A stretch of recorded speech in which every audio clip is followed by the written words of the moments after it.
Hello ladies and gentlemen, I'm Paul TX141 Walsh and welcome to some more Gran Turismo Sport, a racing game developed by Polyphony Digital and published by Sony Interactive Entertainment for the PlayStation 4. Focusing on the game's online mode, known as Sport Mode, in this episode I take a look at my performance in the 5th race of the 2020 Manufacturer Series Exhibition. This was a Group 3 race held at the Autopolis International Racing Course. With that, let's get racing.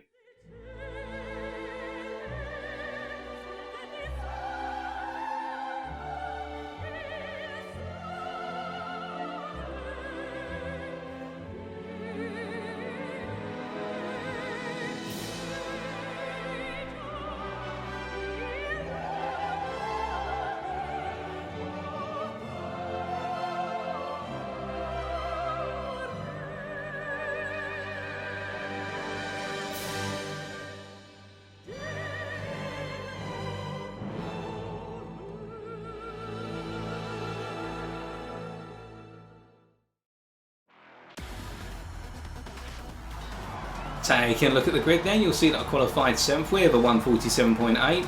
My story for qualifying, a great session, had ample space out on track and nailed my target time precisely, and I was about where I expected to be given my relative qualifying time to the top splits. This was an all-A driver rating lobby of 19 drivers, and based on the strength of the Renault Sport RS01 at the Autopolis circuit, I was targeting a top 5 finish because I felt comfortable with the car and also how it would evolve in terms of tyre wear over the race distance. Speaking of which, this was a 13-lap sprint where we'd go from start to finish on a single set of tyres and a single tank of fuel. No fuel saving was required, and as for tyre wear, whereas all being mandated to use the racing hard tyre, we would see tyre wear become a factor at the halfway point in the region of lap 7, perhaps if you were a bit more careful on your tyres around lap 8, but tyre wear would start to come in, and that's what I'd practice most, achieving a consistency for the opening half of the race and then being more aggressive on the tyres in the second half of the race, feeling very comfortable on the tyres, particularly through the final sector, which was the strongest part of the circuit for the RS01. So really we're talking about turn 11 all the way through to turn 19 to complete the lap. Now the one thing I had on my mind starting this race was the fact that I had a Nissan GTR in 8th behind me. A very powerful car in the slipstream and just down the straights in general. It would be a car that I find very difficult to defend against going into turn 1, with the straight being rather long, the start-finish straight going down to that corner from the rolling start point. And that would mean that I would be exposed to losing the position to that car, even with the slipstream of the Mercedes in front of me. So I accepted I'd be going down to 8th right at the start of this race, and I'd have to fight my way back up over the distance. Now I thought to myself the Nissan GTR is a bit harsher on its tyres, and that could work in my favour earlier on in the race, if not in the second half. But anyway, that's the grid covered with the Porsche bringing up the rear in 19th. We're about to get underway with the rolling start. You can see the fuel burn I've done has taken away 4% fuel, making the car just a tiny bit lighter, which may help in the long haul by a couple of tenths of a second over the race distance, and we're getting underway here. We're going to be starting just as we come out of turn 19 with the rolling start procedure. Grateful for that compared to back in Austria where we literally came out of the last corner. And we're about to get underway in 3, 2, 1, lights out, and away we go. Upshifting to second, you'll notice I experienced a bit of turbo lag there. And as we're going up through the gears, I'm going to hit the limiter both in 3rd and 4th gear because I'm too focused on this GTR behind, who's going to charge up the inside here. Nicely done by them, nothing we can do about it, but keep an eye on the Porsche in the background who's in 9th. They're going to go for a lunge right between the pair of us here, just literally charging it up on the inside of my car and the outside of the Nissan. Nissan's able to get away. Unfortunately, that takes me out onto the gravel and the Porsche spins out onto the road, and we're going to have to safely rejoin on the left hand side of the track here, letting everybody go by, and now we're down to 18th. Now unfortunately the penalty system decided that I'd get a 2-second penalty for that incident. All forgiven with regards to the Porsche, it happens, we get over enthusiastic every so often, that's what I'll put it down to. It was a bit of an over enthusiastic charge through the middle of us. But now we're back on the track finally after going off at turn 3. Putting a bit of additional gravel on the tyres, and the reason I went off there is because I decided to use my standard braking point on hard tyres that are colder than I expected to be at this point, plus the fact they're coated with gravel, making them even less grippy than they would normally be. And so now we're back on the circuit. We're going to have to serve the 2-second penalty when we get to the penalty zone coming out to turn 11 on the straight down to turn 12, and once we've taken that we can finally go after 17th place and try to see how many places we can make up over the rest of the race distance. Now I'm not going to lie, at the time I was rather furious when I was driving, but I kept saying to myself, keep it cool, fight back, just see what you can do. This one's going to be a learning experience, forget about what happened in the past, you can't change that. And what I'm really grateful for here is the fact that the Porsche behind actually took some time in coming back up to pace, and I reckon they actually held off the pace a little bit here because of what happened, the fact I picked up a 2-second penalty. But now that I'm back up to pace, you'll see in the rearview mirror they're up to full pace once again. Good credit to them, they were a sportsman, and now we're both charging after the rest of the field here. So they're pretty much going to use my slipstream to pull them along, particularly through the tighter, twistier section at the end of the circuit. Even though their car was rather good in the corners, with it being a rear-engine, rear-wheel drive car, we felt the more comfortable car compared to the Porsche, and that is being shown here as we come through turn 18 into 19 to complete lap number 1. Now at the same time, what I was thinking to myself immediately was, right, I've got overtaking to do. Autopolis is a tight circuit.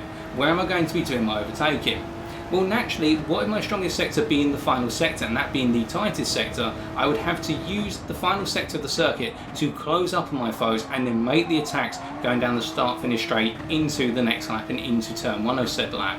That would be my overall game plan. And on top of that, I felt rather comfortable in Sector 2 in being able to put together quite a nice sector and being right up behind other drivers, albeit I'd have to be careful about turn 6, the rather sharp hairpin we're about to come into. Just come out to turn 5, the left-hander, and now into the hairpin at turn 6 here. We're going down to first gear, one of the weaker aspects of the RS01, as we've covered before, in terms of this car's stability in the lower gear ranges in much lower speed corners, but we made it cleanly through that time, and I'd be hopeful to be able to use my overall pace through Sector 2 as well in order to be able to charge up behind other drivers and potentially get them going up into turn 11. We're about to head there, being the left-hander. We can see already, looking at the deltas on the left-hand side of the screen, we're going purple versus the first opening lap, but that's a slower lap naturally, so that doesn't really count for much. We can see on the left-hand side that we're already starting to close the gap to the guys in 17th and 16th. It's come down from 6 seconds to 5.7 seconds over this lap, and it's going to continue to close down. Now, it doesn't look as though on the mini-map there's any fighting going on between 17th and 16th. 17th seems to have fallen a bit off at the back of 16th. So as a result, we're just going to have to really work the car hard at this point. Not too hard as to kill the tyres, but a little bit harder than perhaps we wanted to, because we haven't got the benefit of a distant slipstream going out to 1.5 seconds. That's the slipstream zone. And instead, we're just going to have to use our natural driving ability and overall pace in order to make up the time. And at the end of this lap, it looks as though we've made up approximately 8 tenths per second. So if we can keep this up and some of the guys in front do start fighting, we're going to be sniffing the rear end of the main pack quite soon. Good lap there at 1:48. Hopefully we're going to start dipping into the 1:47.9 to 1:47.8 in the near future. That was my target pace. Coming down into turn 1 for the third time of asking, getting 2 wheels on the grass there on the outside of the corner, trying to use as much width, but unfortunately that almost cost us the car. Fortunately we collected it as we went into the corner, so no harm done. And here it looks as though we can see a Brit in a Porsche 911, the chap who started last I believe, falling off the back of the main pack. Looks as though they've had a bit of an accident because they're going quite slowly through turns 4 and 5, and we're closing up to them very quickly. Perhaps we'll be able to make a move on them by the end of the lap, if not going into lap number 4. Coming around then, we can look in the rearview mirror and we can see that the Porsche we had the collision with at the start is still following us. Good on them, they're keeping a good pace, they're following us tightly, and also they've got the benefit of the slipstream, and we're starting to feel the distant effects of the slipstream from the Porsche in front. So you're going to see that I'm going to start adapting my braking zones a bit in order to compensate for the fact I'll be carrying more speed into the corners and less aerodynamic downforce going into the braking zones, meaning that the car is going to drift a little bit further under braking. Getting 2 wheels on the grass there, very briefly coming out to turn 11, no harm done. We're going to be coming down into turn 12 here, flying through in 4th gear, collecting it at about 94 miles an hour, and then just flowing into turn number 13, downshift into 3rd gear to cause the car to tilt into the corner. Lovely apex, and then swinging out here, feeling the effects of that loss of downforce here, what with the dirty air of the Porsche in front, but we are right up their backside. We were thinking about going for a move here, going through turn 15, coming into left-hander at 16, but a bit of a dangerous move, so we're going to wait, hold off for turn 17 here. We can see that Porsche is really struggling for cornering at the moment. Perhaps they're just not feeling too comfortable with the car. So coming for 18, we're going to close up nice and tight behind them, and this is something I wanted to practice more following the disaster at the Red Bull Ring. I was having difficulty in following other drivers through the corners while at the superior pace. And here you can see we're right on the back side of the Porsche. We're going to look to the outside at this point, switching to the replay camera and going down into turn 1. I'm going to brake as late as possible to encourage the Porsche to brake as late as possible as well. Works out very nicely. They go deep on the brakes, which means we can tuck it up the inside, undercutting them into the corner, and that means we've secured a place, and now we can push onwards and leave them behind. And what is great as well, the British Porsche is holding up the Porsche from the Netherlands temporarily, but as we both go through turn number 3, the Porsche from the Netherlands comes through with us, and they're going to be following us further through. So we've got to keep our pace up because we don't want to be fighting with them right now. We really want to be pushing for the places higher up. Coming through turn 6 once again then, we can see that we're getting some nice clean lines through, and of course the replay camera does do a great service to all the cars going around the circuit, and a graphical wonder that is GT Sport. And we can see how lovely the RS01 looks when it's flying naturally through the corners here. And I must admit, I do love Autopolis. It's a wonderful circuit if you enjoy cornering circuits, because the natural flow of the course, whether it's in the first sector or the final sector, it's an absolute challenge, but at the same time, when you get it right and you get that rhythm through the corners, it really feels satisfying. But enough glossing all over that, and come through turn 12 and 13 to complete the start of the final sector of the circuit. And as we're coming now through the more twisty section, you can see how we're opening up that gap on the Porsches behind, going through turns 14, 15, 16 and 17 in particular. This is where we're the strongest car at the back, and this is enabling us to make up time on others. Having to be a little bit careful going through turn 16 not to take too much curb on the left hand wheels, because otherwise that destabilises the rear of the RS01, and what that natural camber change going through there, that will cause the rear end to start to kick out and leave us at risk of spinning, particularly on worn tyres. But fortunately for us, we're not having to worry about that for the time being as we cross the line to start another lap. Now we can see up ahead there is a little bit of fighting going on between the cars that are right up ahead of us going into turn 1. That's going to cost them some time, as we do get a couple of little replay skips here, and we also had some footage skips. It seems to be a bit of a problem with the recording, and not just in terms of the replay but also the onboard recording. There seems to be a skip going into turn 1, so I'm trying to cut that out where possible or avoid that occurring, but it's something we're going to have to live with. And coming through turns 3, 4, 5 and 6 again now, we can see and we can hear that we're getting closer to the chaps in front. Keeping a good gap to the guys behind as well. It looks as though the Brit and the Porsche right at the back of the pack right now has actually settled down and is starting to follow us through. Great on them to continue racing. It's always good to see a full pack complete the race. Coming through the sweeping left-hander that is turn 8 into turn 9, and now the right-hander that is turn 10. Rather interesting section, very easy to get it wrong there. Now coming up into the hairpin of turn 11, shifting all the way down to first gear to get maximum turn into the corner, raising over the bump of the corner, something which can catch the RS01 by surprise, and now we are getting almost within the slipstream zone of the Volkswagen Beetle in front of us, who will be in 16th place if my maths is correct. Following up then, coming through turn 13, we're about 2.5 seconds off the back of the Volkswagen at this point. We're not quite in the slipstream zone, but we're almost there. We've just got to push it a little bit hard through this final set of corners, and then we should be right up their backside. Although the camera can be a little bit deceiving in terms of the depth, and actually it looks as though we're a bit further back than I originally anticipated, sorry for that. Coming through the third to last corner, now the second to last corner, yeah, we're actually about 4 seconds off the back of the Volkswagen at this point. My apologies, ladies and gentlemen. Come through turn 18 and then into 19 to complete another lap. Really starting to hit the rhythm and hit a pace now, and this was wonderful. At this point I really felt as though I was in my prime, and as though, you know what, I'm not going to let whatever happened on the first lap upset me. I'm going for this, and I'm going to try and get back into the top 10 by the end of the race. Now that would be a huge ask, but I want to get as close as possible to the top 10 and feel happy with the result. Charging around then, coming through turn 1, now into the general right-hander of turn 2, and then down into the more aggressive right-hander of turn 3. We are definitely closing up on that Volkswagen, and it seems as though they're being held up a little bit perhaps by the guy in front of them, or they're just having a bit of difficulty in driving in that dirty air. Something that can really change the driving characteristics of a car when you get too close and running the dirty air for too long, because of course when you're in the dirty air you're putting additional wear through the tyres, and that means your tyres are more likely to go off sooner, and that can only cause problems in a race that's built all around how well you can manage the tyres to the end. Going through turn 8 and then into 9 and now into 10 again, we can see that the guys behind are gradually falling off, and now we are definitely almost within sniffing distance of that slipstream of the Volkswagen in front. We're about 2.5 seconds down the road from them now, if not 2 seconds. And as we come out to turn 11, getting a little bit sideways there, getting on the power rather aggressively, because I'm starting to sense that slipstream in front. We can see a yellow Porsche in front going into turn 12, got it a bit wrong there. They're rejoining the circuit. We did lift off a little bit, but not too much to compromise our speed. Just making sure that if they did rejoin in an unsafe manner, we wouldn't collide into the side of them if they come out of Ghost and back into full render. So we've dodged that car and we've moved up into 16th at this point, now hunting down 15th place, which is still being occupied by the Beetle with the Iron Maiden livery. Lovely band, lovely livery. Now coming through at turn number 17 again, and now into 18. Coming onto the straight, if we're in the slipstream zone at this point, that would be ideal. If not, it's going to be a little bit punishing, because the net effect of slipstream will really benefit the Volkswagen, with it having a better straight line speed than our own car, just naturally down the straights as well. But we're almost there, crossing the line once again. and now charging up towards turn 1. At this point we haven't quite dropped the Porsche behind. They're approximately 1.4 to 1.5 seconds behind us, but they're not a threat at this point unless we make a major mistake. Coming into turn 1 then, and now heading all the way through to turn 3. You can see the Porsche behind gets it quite wrong, and right now they're out of the slipstream zone of our car, so we don't have to worry about them whatsoever. Now charging into turn 3 here, continue to maintain that momentum, and one thing I did remind myself a couple of times as I was closing up on the Volkswagen, remember not to drive at 100% constantly, because to do so means you put yourself under excess pressure, and that will make it harder for yourself when it's time to start going for those overtakes, because your mind will not be able to stay at 100% constantly.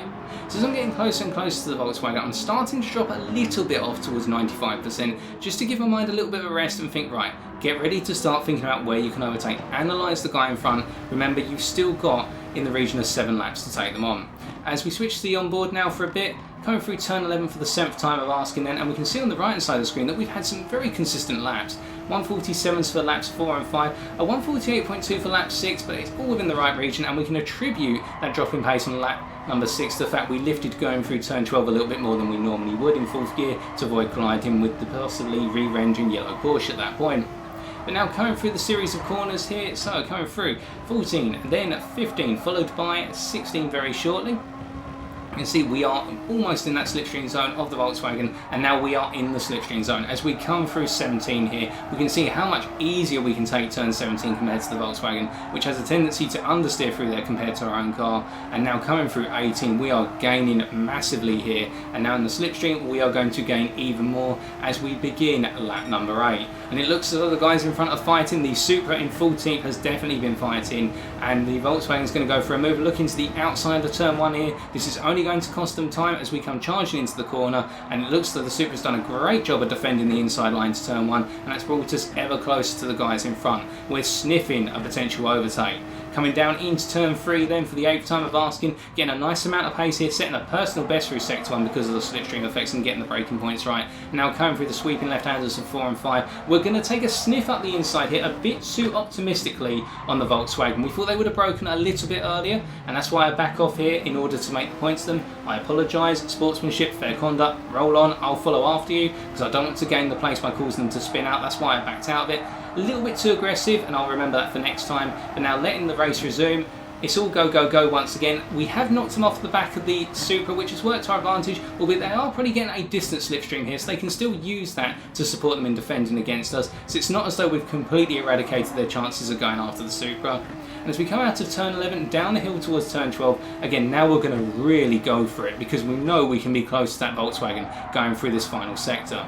So we get nice through turn 12, feeling the slipstream there, causing us to go a little bit wide on the downforce factors. And as we're going through turn 13 up into 14, watch how we close up here on the Volkswagen. 14, then we can naturally break down to 2nd gear early for turn 15 in order to get on the power nice and early coming through the second half of 15. Going into the left-hander for 16 here, getting it nice and smooth, drifting a little bit sideways in the rear when we go up into 3rd gear, but getting it smooth still. And now we're coming through turns 18 and 19, taking an early braking point and an early apex. That way we can be very tight to the corner, and as we're coming out of the corner here, we can get full on the throttle right on time, and we can be chasing the Volkswagen all the way down to the line. Switching back to the replay camera here because it's more appropriate. We'll have some overtaking potentially coming up, no spoilers.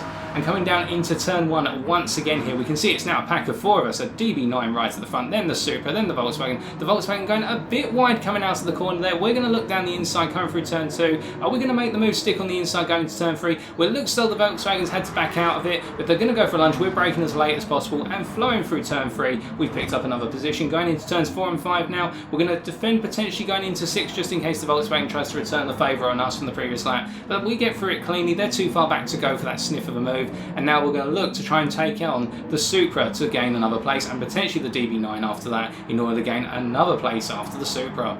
So now coming through turns 8 and 9 once again here, getting it nice and clean through here, and this was where tyre wear was starting to become a factor. I was ready for this, I knew how the tyres were going to go, and I knew how to adjust my braking points accordingly, and you're going to see that for the guys in front, they are going to start to struggle a bit with their tyre wear, particularly some of the front engine rear wheel drive cars that seem to put a lot of wear through their rear tyres. They were really going to have some difficulty. So coming charging it into turn 12 once again, we're going to flow through in 4th gear. And we can see a bit of dirt being kicked up here. The Supra's got it horrifically wrong. They've just been able to catch it. Well done to them. But we're able to get to the outside going into turn 14. And we're on the inside for 15 here, avoiding door contact. But the Supra trying to stay on the outside goes well off the circuit there. Should have backed out of it. But unfortunately, they've gone off to the gravel. And that means we picked up another place. And now we're going to hunt down the DB9 that was going sideways there through turn 16. Looks as though they're having some difficulty on the tyres at this point. And they are a prime target for us to try and take on and overtake. So coming to the end of what has been another eventful lap, we're going to come across the line very shortly, coming out of turn 19 right now to complete the lap, and there's one more place to take at least, and we can look ahead and see there's a bit of a gap between the DB9 ourselves and the guys up ahead, but perhaps we can close it what there being a good number of laps remaining, and that tyre wear factor is going to kick in on a lot of drivers now.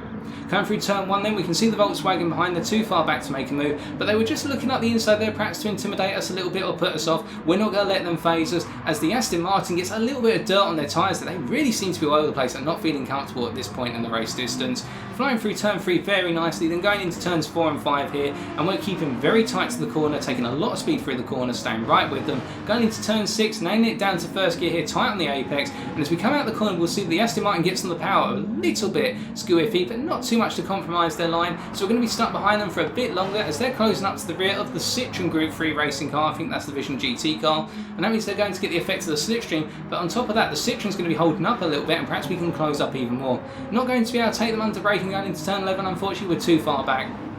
And as we come into the final sector, that's where we'll need to get ready to make the move, because we'll be able to make the move on the start-finish straight. So coming down the hill towards turn 12, it looks as though there's a bit of a gap from the Citroen in red all the way up to the guys ahead of them up in 11th place, because at this point I believe we're in 14th place. And as we're coming through turn 13, once again getting a little bit wide on the entry point there, but not costing us too much time. Feeling the effects of the loss of downforce definitely at this point in combination with the tyre wear. But again, coming through this set of corners, so 14 into 17, we're all over the back of that Aston Martin. We really want to get past them, but I'm trying not to get too close, because what I don't want to do is give them a gentle little bump on the rear, and that'll cause them to spin out, or alternatively gives them some additional speed going onto the start-finish straight. So we're going to try and take it as tight to the apex as possible, coming out of 18 into 19. We're not quite close enough to go for a move, and that Aston Martin is quite powerful down the straight. As we come to the end of lap 10 to go on to lap 11 here, we can see we're still half a second behind, and that Aston Martin is just disappearing despite us having their slipstream, because they've got the slipstream of the Citroen in front plus the overall power. But in return, what it means is we go a little bit deep on the brakes going through turn 1 there, so we're not able to gain too much. Is that because they're going to get closer and closer to the Citroen that's not as fast down the straights is likely to defend, so that can only cause the two of them to get closer to us.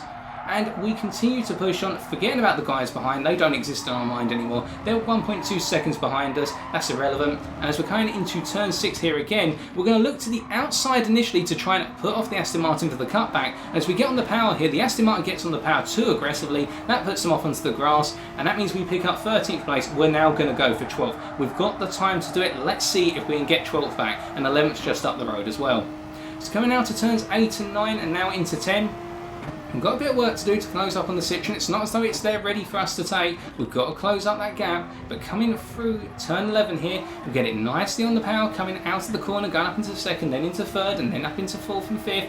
We're going to be coming down to turn 12, as we always do, for the 11th time of asking here, nailing the corner very nicely on the inside curve, and then coming through, downshift to third once again for turn 13, and we can see how we close up here on the Citroen. It's quite a good handling car as well, but we are the superior handling car at this point, as you can see right now, and the comfort factor we're feeling going through these corners compared to the driver in front is insurmountable. And as we're coming through, getting a little bit sideways there, unfortunately coming out of 16, because we were getting a bit over aggressive on the throttle there, because we really want to get 12th back. Got to rein in that aggression a little bit. We do get a nice exit out of 18 into 19, and that means we are closing up on that Citroen ever more so as we come across the line to complete lap 11 and move on to lap number 12. Now coming down into turn 1 for the 12th time of asking here, looking to the outside at this point to sort of tell the Citroen driver, look, I'm not going to go for a move at this point, feel free to take your natural racing line. And we're going to try and get it nice and early on the power, and we're doing the Citroen get sideways, but unfortunately I miscalculate the time to swing the car to the inside going into turn 2, and that means we make the mistake that we made much like back in the Red Bull ring, where we end up giving a little boop on the back, and that gives them a little bit of a speed boost, but no harm done. It's all fair racing. We resume as we're going through turns 4 and 5 here. We're right up the back of the Citroen, and we really want to get past them. Can we do it into turn 6? No, we're not close enough, and they go deep, we go deep, we get on the power, but the Citroen gets on the power as well. They've got quite good acceleration in first and second gear by the looks of things, but what we can say is that Citroen is definitely just touching the slipstream zone of the Aston Martin 11th, but they're going to fall out of it soon if the fighting between us continues, because we're going to be costing one another too much time to close up on 11th place. But I really want 12th off of this guy now. If I can get 12th, it'll be an achievement for this race. So I take a deep line into 11 here with the emphasis on getting on the power as soon as possible to get a lot of speed going into turn 12. But unfortunately, I can't quite get on the power too soon because of the camber change going over the rise of turn 11, something which I forgot about there, something the RSO one's not good with. And as we both go a little bit wide of the apex going through turn 12 into 13, you can see the Citroen driver in front is fighting to keep the beast under control in front.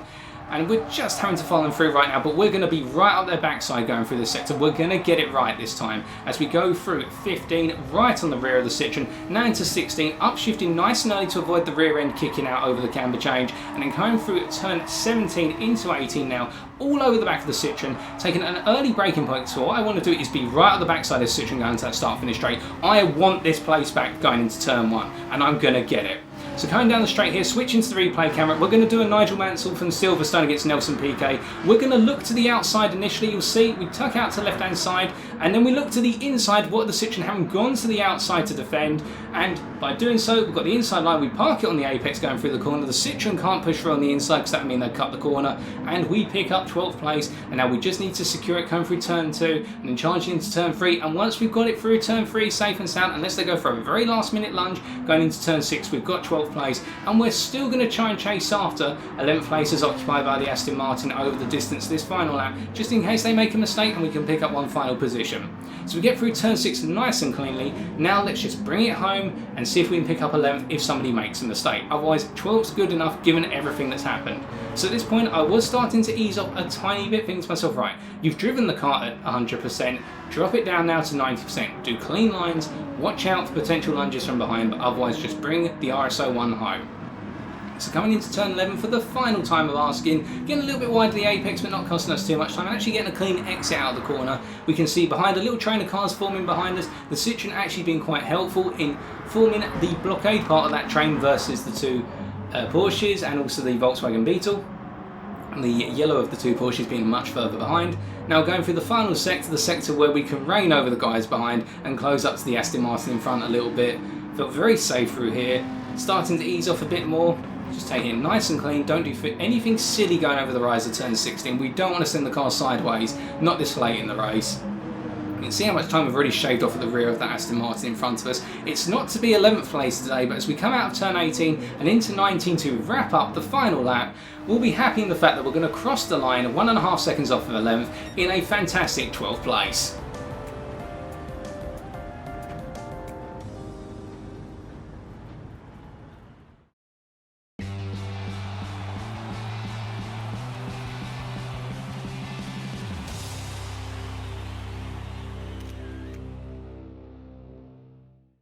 Given how this race started, in the end it was all about seeing the positives. And you know what? 12th may not be in the top 5, but it's still a result I can be very happy with, especially with the great fights that are out on track and the difficulty in overtaking at Autopolis. With that knowledge and experience in hand, we're going to take it to the Group 4 race at the Autodromo Nacional Monza, which occurred on Sunday the 5th of April, and see how we can do when we return to the Group 4 category. With that, thank you for watching. If you did enjoy this video, be sure to leave a like, comment or subscribe for future episodes. As always, I have been TX141. Until next time, take care and drive safely.